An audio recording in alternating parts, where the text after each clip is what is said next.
AI is going to have a massive impact because we're all going to have, a kind of a personal AI, a co-pilot in the work that we're doing. That's going to be glorious. And you go, well, how do I get ready? How do I do? It's like, the answer is start playing. How do we give the American public and the public of the world time to reflect, think, change? These transitions are tough, and we don't want our fear sort of driving them away.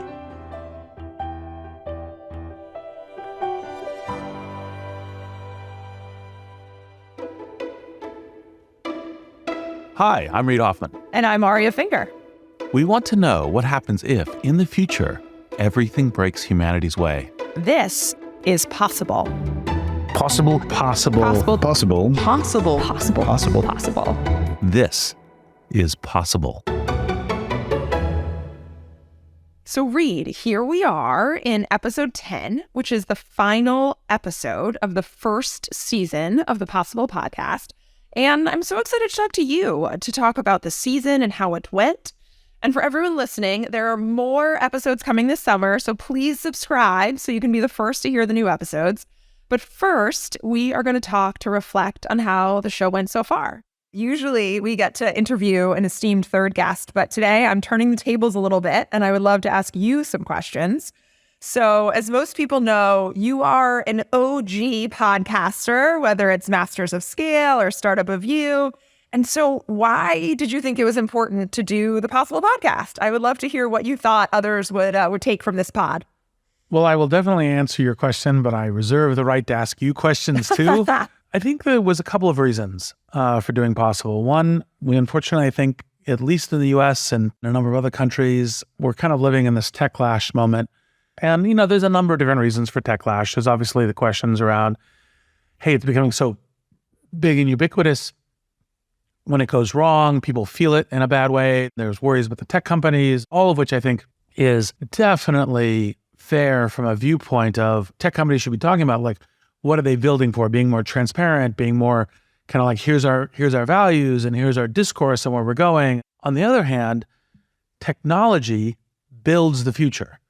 30 to 80% of any scale solution that you care about, even including things like criminal justice, why we talk to Brian Stevenson and so forth, is going to be technology. And so it's very important that you have a theory about how that's built. And naive is to say, well, the government will just build it. And have you seen a lot of technology coming from the government in these things that matter? It's like, how is that, in the US context, that DMV app working for you, as a way, like simple technology, let alone anything else, as a way of kind of going to it. And so you go, look, we have to have a plan for how we get that.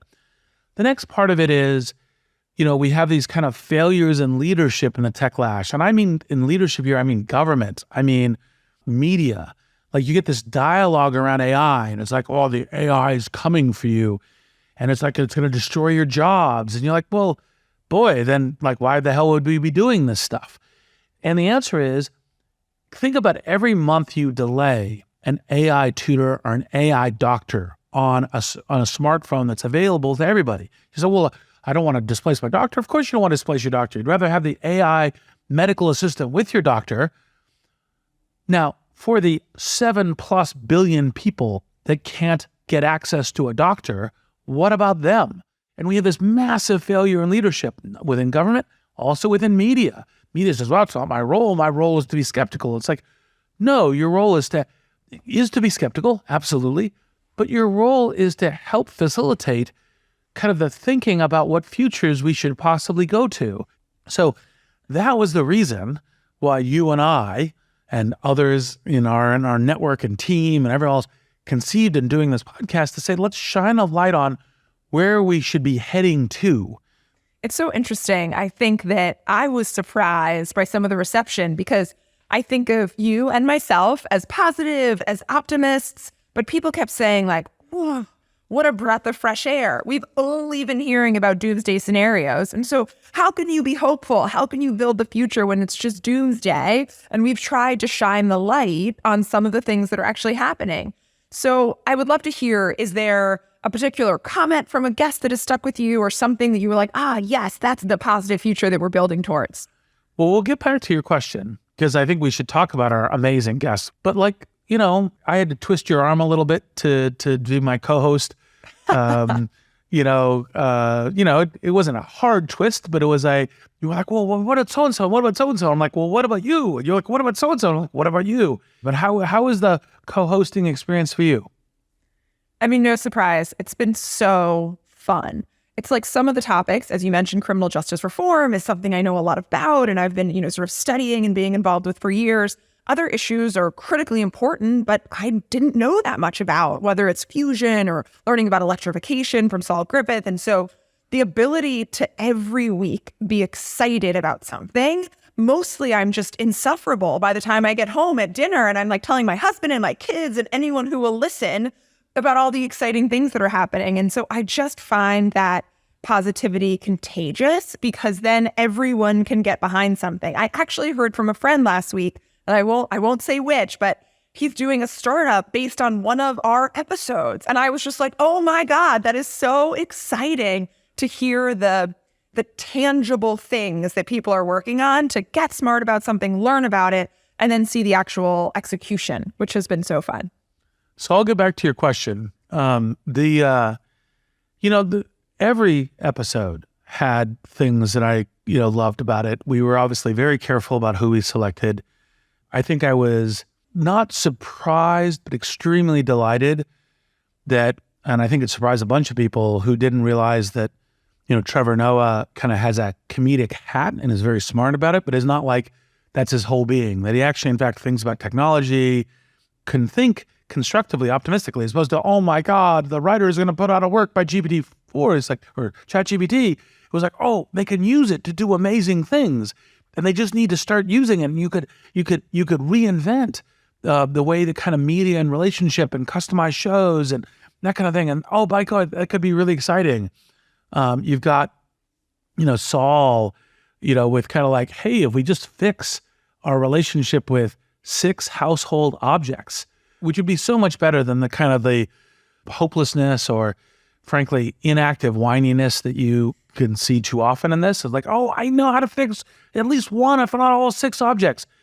And then Dr. Kim Budell. One of the things that I think is still important, even in our accelerating age, is to participate in kind of what I loosely think of as cathedral projects that go on past your lifetime as ways that we contribute to the future of humanity, the future, our children, grandchildren, and other kinds of things. And to have had her show how she was been so dedicated to that and has made so much headway in these kind of cathedral projects and like fusion, if we solve it, if we get low cost, carbon, totally clean energy, there's like ocean acidification, water, a bunch of problems you can solve with that. And so like that's just touching on some small highlights. And, I'm leaving Brian to you. We didn't share it in the episode, but I was lucky enough to attend the Obama Foundation's first ever conference. And everyone had a badge. And on the back, you had to write who was the person who inspired you most in the world. And no surprise, I chose Brian Stevenson. And as I'm walking around the conference hall in Chicago, I see him across the way and I sprint up to him and like turn my badge around and say, Brian. And I'm sure he thought I was a crazed fan, but he took a very delightful picture with me. And it was great to chat with him again a few weeks ago.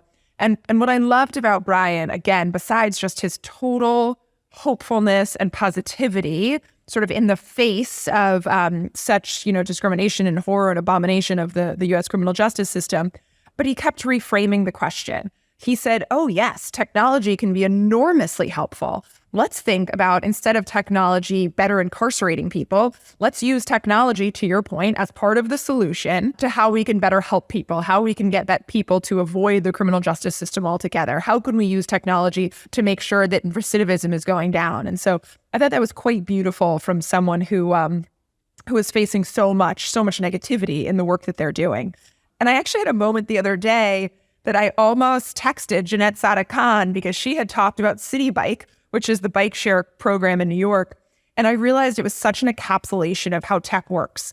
They launched the program. It wasn't that great. Some of the tech was buggy. It was only in certain areas. People were like, what is this? But then it slowly caught on. And then Lyft came on board. And so now it's a public-private partnership. They gave the city of New York their tech to make it better.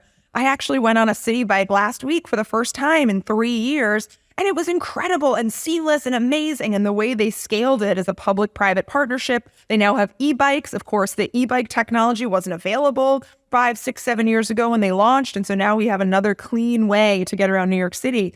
And it was really fun to see that full circle, because I love how government is working with tech to bring their tech experience to sort of bring a better service to New Yorkers. And of course, we have bike share programs in cities across the US. So one thing I loved about all of our episodes, but specifically when we were talking to Ariel last week, is that they all cross together. She was talking about how AI could be so influential in space travel. We talked to her about fusion and Dr. Kim Udell, and she was talking about how inspirational that was. And they're both having pipelines of talent. So even though our episodes are on such different topics, education and criminal justice reform and space exploration, the fact that they overlap so much, and especially with Ariel talking about space exploration, was really neat to see. And we had so many different threads that we could go into. Because, like, for example, it's like, well, we need faster non-chemical, like nuclear accelerant.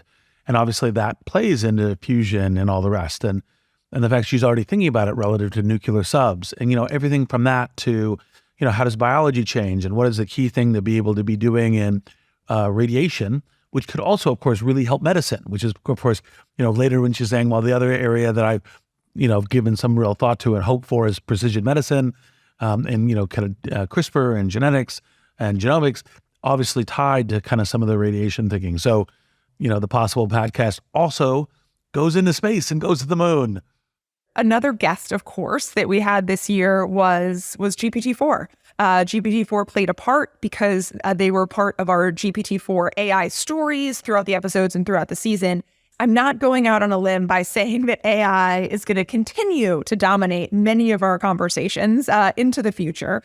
And so when you think about the future of this podcast, the future of AI, like, how is AI going to play into our conversations of social change and making our world a better place?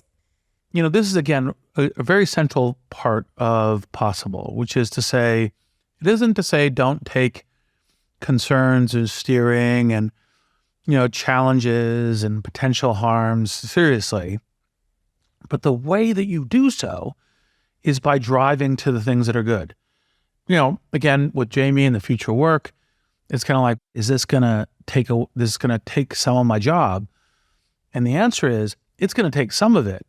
But it could take the bad bits and leave you with some really good bits and make it a lot stronger and, amplify whatever kind of thing you're doing. And that's, part of that amplification intelligence as opposed to artificial intelligence or aha moment, amplification of a human ability is kind of ways of doing this. Part of the reason why we included GPT-4 was not just to have the artifact, and this being the year of AI, but also the fact that we could show you how you could amplify what you're doing on podcasts, not just like, oh, well, wait, we will do some things where we bring out, my voice in an AI voice, watch this space, that'll happen.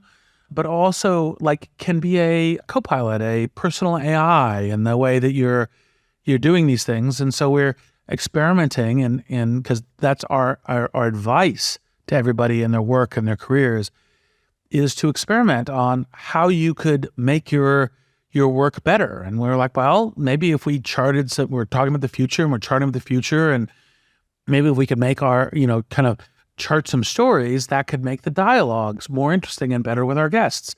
Another thing that, I've done on a television program that's hopefully going to come out soon is with one of the things that I'm on board of is an app called Tome, which is creating these story generative tools. And it's like, well, create a story about the Possible podcast. And literally you type in 6 sentences and it generates a little pitch deck for our podcast.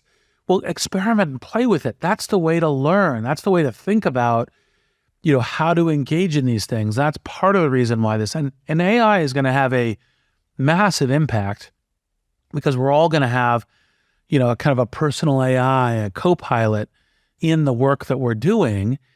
And that's going to be glorious. And you go, well, how do I get ready? How do I do? It's like, the answer is start playing. right? Just start interacting with it. Start doing stuff. Let me use a parallel. Like people are like, oh my God, autonomous vehicles are going to take away the truck jobs. And you're like, well, look, one, we have a massive shortage of truck drivers. So when Aurora is continuing to make huge progress on this stuff as it is, it's not going to like thing. Now, if every truck manufacturer in the world started tomorrow with the perfect technology of building autonomous trucks, it would take 10 plus years to have over half the trucks be autonomous trucks. That's time to adjust. So like it's the no, let's make it happen. Let's have the safety, let's have the benefits, everything else. So let's do that. And that same thing is applying to like, kind of large language models and generative AI.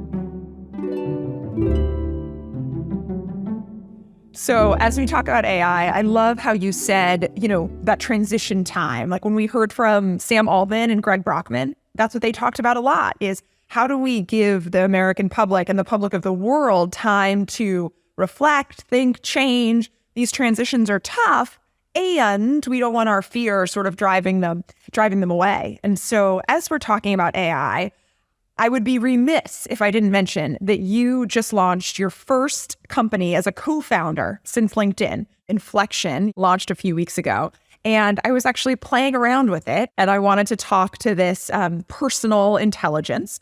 And so I said, hey, Pi, what should I do? I was asking it, really deep questions about my life, whether I should stay in Brooklyn, whether I should move to the suburbs. And Pi was asking me back really thoughtful questions about, well, what are my values? Like, what are the things that are most important to me? And it wasn't giving me answers, but it was really helping me understand what are the critical things for me and what is going to optimize sort of my life and my happiness in the real world. And so it was really fun. I would love to hear your discussion about why did you launch this company with Mustafa Suleyman and what are you hoping for that as it relates to AI? Inflection is very much in this whole amplification intelligence. It's how do you have a better life and technology helping you do that. And one of the things that Mustafa and I were kicking around, a couple of years back now, which was, hey, this could be a really great, kind of personal AI, help you, kind of navigate your whole life, not just work, not just like Wikipedia answers, but things that kind of you encounter in your everyday life. It could range from an odd conversation you have with a friend or a coworker and you wanted to kind of unpack it, to something stressful you're happening with, to I'm not sure, I'm kind of bored. I want to know what would be fun to do this Friday night in location X. And that whole range is particularly useful. And it's one of the things that AI could do. And to some degree, it could be great if the AI asked you questions or helped you kind of sort out your own mind in this kind of stuff. And, everyone goes to, whoa, is it going to like replace human beings and human interaction? And it's like, well, certainly not if you're training it the right way, and probably not otherwise. I think we as human beings like interacting with human beings. But if you're like, no, you're not trying to get your teenager to be sitting only with your phone, only interacting with the phone. Like if you had it kind of interacting, it'd be like, hey, so what are you doing with your friends? And like, well, I'm thinking my friend pissed me off. Like, oh, can I help you solve your friend having pissed you off? Like when you do it that way and you approach it as kind of, as it were, in the Stanford human-centered interaction, and that's what you're training it to do, that's kind of really key. And it's kind of like have like a lot of the AI stuff, because these are all high IQ people, train high IQ. Of course you want high IQ, but how about also high EQ? And that's part of what Inflection and Pi is doing. And those are the kinds of things that I think are part of this amazing future and part of what Inflection is trying to offer to people's, I will deliberately be slightly punny, delectation. To your point, it was a high EQ to get me to think through my own values and what I want for my life. And also to your point, I consider myself the most social person that I've ever met. So I will never have computers replace people. But this helped me think through, where I want to live my life and how close to people I want to be. Yeah. It should be human amplifying once again. Right. Exactly. So Reed, let's talk about the future of the Possible podcast. We are ending season 1 today, and we are just scratching the surface. We had these, first 10 incredible episodes, but there are truly too numerous to count other subjects to tackle. What can you see about future episodes that might get on the docket? Well, first, let's talk a little bit about these. I mean, part of the thing that we were trying to do is highlight builders, highlight people who are optimists who, when they see a problem, they go try to help solve it. And this is part of what we think is great general human identity. Obviously, something that historically the U.S. has been proud of in itself with good reason. And, I think that kind of optimism, I'm going to go tackle the problem, I'm going to go work on it, I'm not waiting for someone else to solve the problem, I myself am doing it. And also, of course, I realize that technology can be an important part of the solution. All of that was part of what we saw. I think we've got a whole bunch of interesting possible episodes, pun moderately intended, in the queue. And it's kind of, it's everything from more future work stuff, obviously, but also oceans or, disease or global peace, and kind of harmony. Actually, I'm going to turn that question around on you too, as I think about this. What do you see as possible future zones that we could be going in? Well, like you said, there are just so many interesting topics, and we've heard from so many people. I think one episode that really struck a chord with people was Ben Nelson talking about higher education.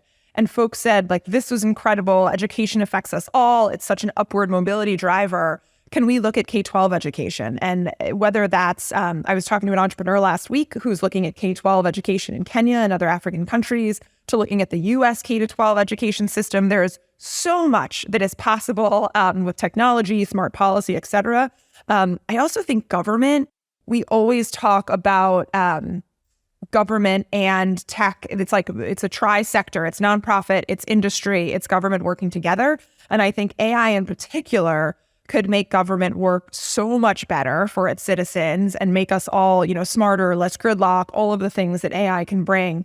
And then lastly, I would just say some of the real exciting things with AI are also coming, of course, in the health sector, whether we're talking about infectious diseases or just living healthier lives or just making going to the doctor less painful. I think there's just so much potential for sort of positive stuff that's coming our way. So I'm excited. I'm really excited for season 2 and what's to come. So on the same day that we launched the Possible podcast, you also launched a book co-written with GPT-4 called Impromptu. And it was all about what magical future that AI will bring, especially in terms of human amplification. And so I would love for you just to tell our listeners a little bit about Impromptu. Well, not a surprise, since you were a heavy co-architect and co-creator within the Impromptu, along with the entire team, which I'm very grateful for. The whole point, of course, is very similar to Possible, which is AI is amplification intelligence. AI is an amplifier of what it can be human. I mean, part of the very last chapter is to think part of how we evolve and who we are as human beings is we are constituted in part by our technology. And it becomes so much part of it, it fades into our background. We think clothing, glasses, cars, then it's like, yeah, all of this stuff is part of how humanity is being evolving. AI is going to have another place in that pantheon, even though it feels very strange right now. And you can see feeling very strange by how many bad AIs there are in Hollywood stories. I think part of the question was to show, well, don't just say it, show it. Show it through co-writing a book. Show it through a travelogue of various areas of kind of human experience. So and in particular, touch on both some of the ones where there was criticism, like education, and say, look, this is part of the reason why it could be so magical for students, for teachers, for the entire thing, and for the world. But also, questions around creatives going, oh my God, am I going to be replaced as writers? Well, here's how you get amplified.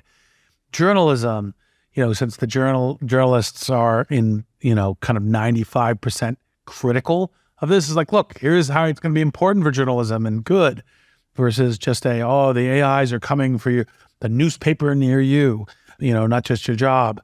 And so, kind of all of that as part of doing it and to get people to engage with that seriously, don't just engage with the risks, obviously do engage with the risk, but our whole thing is to get to what can be really, really good. And of course, there's little chapters which, for many people will find very, very strange, like public intellectual, like it's, something that really matters to me. And people are going to be like, Adorno, who's that? Right.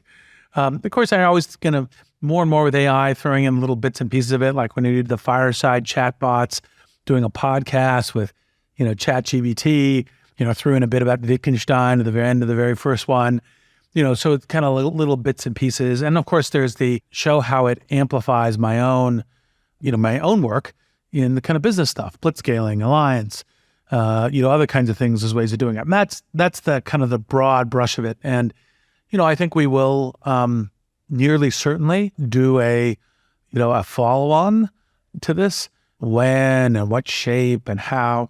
I mean, I think our very first step will be a set of kind of upgrades to Impromptu itself, because watch this space for that happening. But then, of course, there will be a sequel, additional book, travel to a different continent involving AI, a travelogue, who knows? By the way, you were very key to all this. I'd be curious what your reflections on. You helped a ton with the criminal justice chapter, given that it's like, hey, this, I try to do this stuff, this 10x better than I do. Right. So one of the things that really surprised me was actually the response. Because you and I live and breathe AI all day long, we're reading the Twitter feeds and the Atlantic articles and the New York Times articles. But obviously there's a lot of folks out there who, they don't get exposed to AI. And so reading through the reviews on Goodreads, so many people said like, wow, this was the first time I really got to learn about AI, and I got to hear about some of the things we should worry about. I used to be scared, but then I read this book and like, whoa, the possibilities are endless. And so I think that was one of the goals. It's like, how can we expose people who might come in fearful or a little scared that, there's so many possibilities, especially if you're not steeped in it. And so you're not paying attention to sort of the latest and greatest that's coming out. And that was really fun to see that it could be super useful for people as they sort of go about their everyday lives. Oh, and we'll drop the link to Impromptu in the show notes in case you haven't read it yet. One of the things I love about our work is that we, of course, take it incredibly seriously. We see the potential for enormous positive change across the globe, but we also have fun. Friendship is very important to you. So tell us a little bit about that. Well, obviously, did the commencement speech in Vanderbilt on that last year. As I think that this question about taking friendship seriously, it's really funny. Like, here's some parallels for people to think about. You walk into a bookstore. Yes, I know that's a little retro. There's still bookstores in the world. You walk into a bookstore and there's an entire section on romantic relationships. Great. Okay, friendships, I think, are as important as romantic relationships. Where's the section? No section. Is there a book? Well, maybe one somewhere. And you look at the intellectual history, you go, well, there's an Aristotle essay, a Montaigne essay, a Cicero book.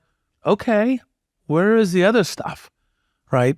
And it's so important to address this. And there's this, that, and the other. It's not, I have I think a one, kind of call it 15 books shelf of various things that people have done. And every serious effort has some things to recommend it, but there's so many lacks. Like, one of the things that you think about is people think, oh, friendship is natural. And you're like, yes, it's natural, but it's like the nature versus nurture thing. It's like, well, like some people run faster than other people naturally, but you can still learn to run faster, right? It's like, what are the skills of friendship? And why not think about them? And it's surprising how many smart and thoughtful people just like, oh, hadn't really thought of that. As you know, when we started working on Impromptu, I first thought, oh, maybe I'll just do the friendship book with this, and took, 600 pages of research assistant notes with it, some of which we still end up using in kind of future stuff. But it was like, okay, people got to understand AI, and the friendship stuff is still going to come as we go. For those who are listening, I do encourage you to go listen to Reid's commencement speech at Vanderbilt last year that was on friendship. It's so clear that friendship is so important to you, Reid, and it's an inspiration, because friendship, to your point, is what makes our lives rich and exciting. Reid, do you have any final parting thoughts to leave us with as we think about the season 1 of the Possible podcast? Well, I always love network intelligence. I'd love it to have comments about kind of what zones of possibility would be most kind of human amplifying and things to try to shape our image to let's climb that mountain. Let's use these amazing tools we're building in order to get there. And so, I'm delighted to go on this journey, and I hope people are as delighted to come with us as I am to go on it. Absolutely. And I would just say to everyone, so many people have reached out with ideas, keep them coming, keep commenting, keep letting us know. I realize that it's not a surprise that the NGO I used to run was called Do Something, because I love highlighting these doers and shapers and sort of dreamers of what's possible. So I love it all. Thanks so much, Reid. Really appreciate it. Aria, always a pleasure. The Possible Podcast will be back this summer with more episodes, so stay tuned and subscribe for more.